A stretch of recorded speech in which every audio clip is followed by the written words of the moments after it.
नवरात्रि के छठे दिन देवी माँ के कात्यायनी रूप की विशेष रूप से पूजा अर्चना की जाती है। तो आज छठे दिन हम बना रहे हैं कूटू के आटे की कचौड़ी और उसके साथ में मेवे की खीर। बनाने के लिए मैंने ऑलरेडी दूध को उबलने रख दिया है। ये 1 किलो के करीब दूध है और जब दूध खौल जाएगा तो उसमें डालूंगी 1 सूप बाउल भर के मखाना, आधा कप काजू, आधा कप कटा हुआ बादाम, आधा कप किशमिश, साथ ही आधे कप से थोड़ा सा कम चीनी। अब इन सब चीजों को आपस में मिक्स कर देंगे और धीमी धीमी आंच पर मेवे की ये खीर पकेगी और तब तक हम लोग कूटू की कचौड़ी की तैयारी कर लेंगे। और इधर कूटू की कचौड़ी बनाने के लिए मैं 1 कप के करीब कूटू का आटा ले रही हूँ और अब इसमें थोड़ा थोड़ा सा पानी डाल के इस आटे को घोलेंगे और एक लपसी जैसी बनाएंगे।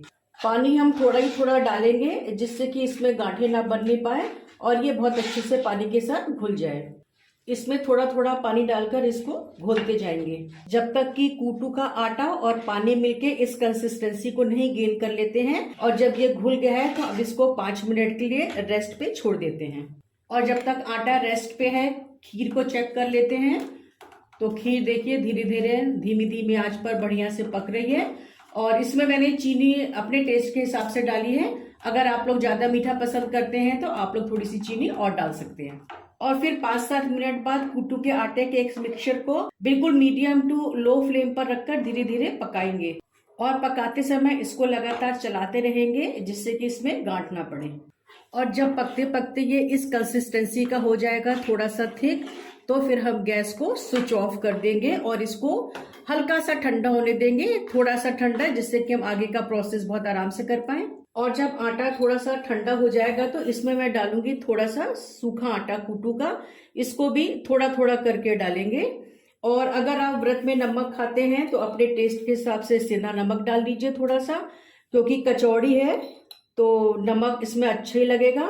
और अगर आप कसूरी मेथी खाते हैं तो थोड़ी सी कसूरी मेथी को भी क्रश करके डाल लीजिए। अब हल्के हाथों से हम इन दोनों आटों को आपस में मिलाएंगे। पहले मैं चम्मच की हेल्प से मिला रही हूँ क्योंकि ये थोड़ा सा गर्म है जो हमने लपसी बनाई है।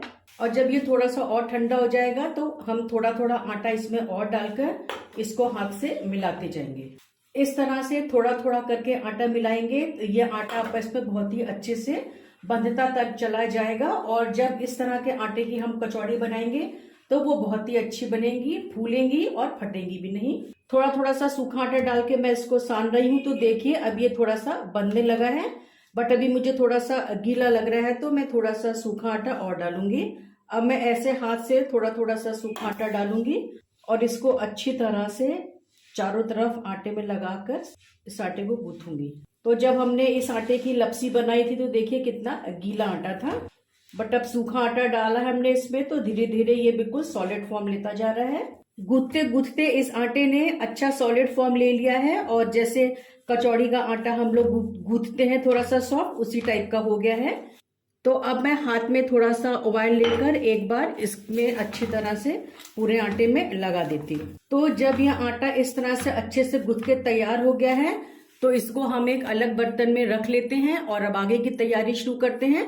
तब तक 5-7 मिनट इसको थोड़ा सा रेस्ट भी मिल जाएगा। तो इस कूटू की कचौड़ी को हम 2 तरह से बना सकते हैं, एक भरकर और एक भरे बिना। अगर आप भर के बनाना चाहते हैं तो इस तरह से थोड़े से आलू मैश कर लीजिए और उसमें थोड़ा सा नमक डाल लीजिए। नमक हमें थोड़ा कम ही डालना है क्योंकि हमने आटे को गूंथते समय भी उसमें नमक डाला था। साथ ही इसमें डाल दीजिए थोड़ी सी धनिया की पत्ती और थोड़ी सी फाइनली चॉप्ड हरी मिर्चा और इनको आपस में मिक्स करके एक मिक्सचर बना लीजिए। कचौड़ी बनाने से पहले खीर को चेक कर देते हैं तो खीर हमारी ऑलमोस्ट बनके तैयार है। बहुत अच्छे से मेवे और दूध और चीनी आपस में पक गए हैं। तो एंड में मैं इसमें डाल देती हूँ थोड़े से केसर। दूध गर्म है तो केसर अपना रंग बहुत अच्छे से छोड़ देगा।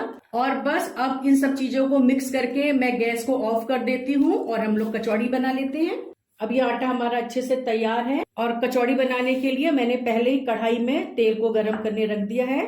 तो अब कचौड़ी बनाने के लिए पहले हम छोटी सी लोई लेंगे जिस साइज की कचौड़ी आप बनाना चाहें और फिर तेल को थोड़ा सा हाथों में लगाइए, लोई को गोल करिए और हाथ में ही फैला लीजिए इसको।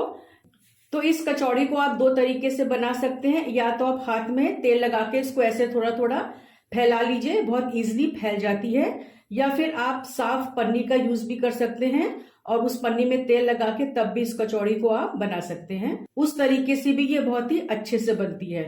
तो मैंने एक छोटी लोई ली थी तो एक छोटी सी कचौड़ी तैयार हुई है। इसको अब कढ़ाई में डालकर बना लेते हैं। थोड़ी देर में ये सिक्के तैरने लगेगी और अपने आप ही तेल के ऊपर आ जाएगी, तब हम इसको पलट देंगे। ये देखिए कितनी फूली फूली बढ़िया कचौड़ी बनके तैयार हुई है। अब मैं आपको एक कचौड़ी बताती हूँ फिलिंग वाली। अभी हमने बिल्कुल सादी कचौड़ी बनाई थी, उसके अंदर हमने कुछ भी नहीं फिल किया था। तो जो अब मैंने आलू तैयार किए हैं उनको इसमें फिल कर देते हैं। तो हिसाब से आप थोड़ा सा आलू लीजिए फिलिंग के लिए और इसको बहुत अच्छे से बंद कर दीजिए। इसको भी हम उसी तरीके से बनाएंगे, ना बेलेंगे ना पन्नी में बनाएंगे। वैसे आप चाहें तो इसको आप पन्नी में भी बना सकते हैं, बट मैं पहले वाले प्रोसीजर से आपको बता रही हूँ, हाथ में बना के। फिल की हुई कचौड़ी और विदाउट फिलिंग कचौड़ी, दोनों तरह की कचौड़ियां हम लोग इस तरीके से बना सकते हैं। जितनी बड़ी करना चाहें उतनी बड़ी आप इसको कर लीजिए। देखिए ये बनके तैयार है, तो इसको भी डाल देते हैं कढ़ाई में।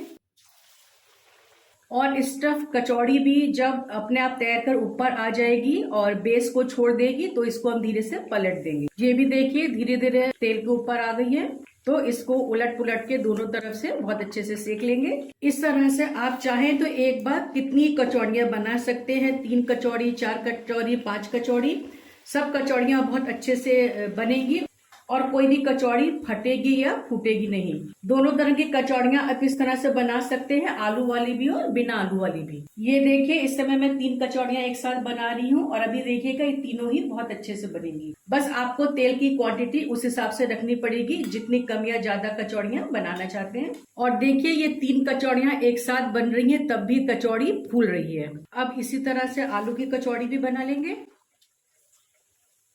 और देखिए ये तीनों कचौड़ियां भी बहुत ही अच्छे से एक साथ पक जा रही हैं। बस इस बात का ध्यान रखना है कि कचौड़ियां बनाने के लिए जो हम तेल गरम करेंगे वो मीडियम टू लो हीट में ही रहेगा।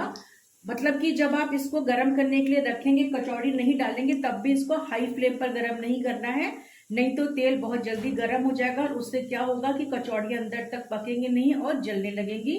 तो शुरू से आखिर तक आपको इसको लो टू मीडियम ऐसे स्विच कर करके इस तेल की गर्माहट को मेंटेन रखना है और उसी में आपको कचौड़ियां बनानी है। देखिए हमारी कितनी बढ़िया मेवे की खीर बनकर तैयार हुई है और इस खीर को जब आप कचौड़ी के साथ खाएंगे तो कचौड़ी का स्वाद भी कई गुना बढ़ जाएगा और साथ ही इस खीर का जो ये कचौड़ी और खीर का कॉम्बिनेशन है ना, ये बहुत ही यूनिक है, खाने में बहुत ही अच्छा लगता है। तो मिलते हैं एक नई रेसिपी के साथ, तब तक be happy, be healthy and keep smiling.